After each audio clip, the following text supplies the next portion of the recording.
Yani böyle bak ha. Hiç abi vuracaksın ya.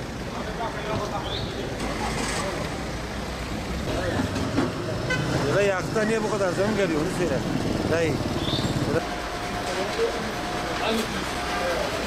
Rağbet gösteren kasayı 300 kapamış yani.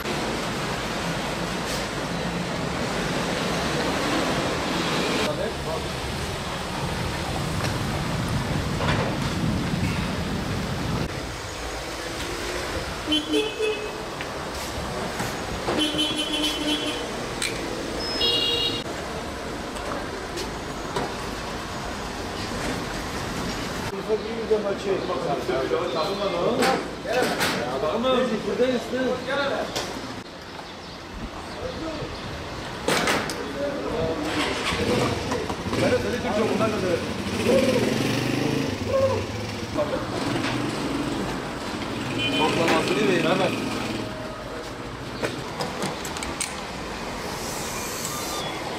Kale Kobel'in röportaj yapmak istedim. Ben bir şey değilim ben adam bir şey. Niye sen konuşmuyorsun? Eskiden 6 milyonu alıyorduk, şu an 19 küsürü alıyoruz. Artık biz de ne yapacağımızı şaşırdık. Yani artık arabaları bırakacağız oraya, o çalışmayacak. O şeye gelmişiz. 6 milyondan 20 milyona çıkmış. Eskiden 50 kuruş, 100 bin, şimdi ise günlük 1 TL geliyor. Bu gece daha 1 TL gelecekmiş.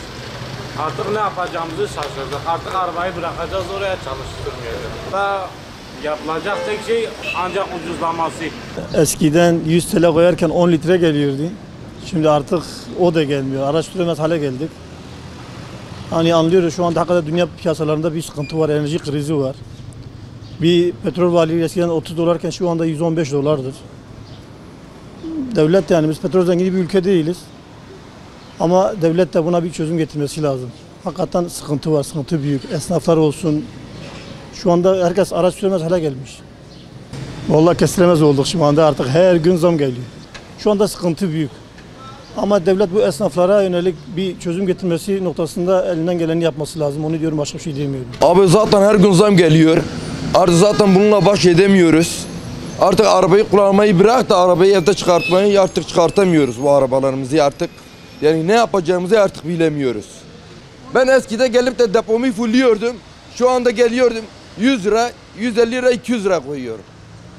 Kesinlikle depo fullamaya değeri, yarı depo, çeyrek depo yok şu anda. Buna sonuçta bu Cumhurbaşkanımız buna bir çözüm bulması lazım. Dolmuşçuluk yapıyoruz, minibüsçülük yani. Bu mazot böyle olmayacak artık. Yani indirimli istiyoruz. Böyle bu zam her gün zam bu zam nereye kadar gidecek?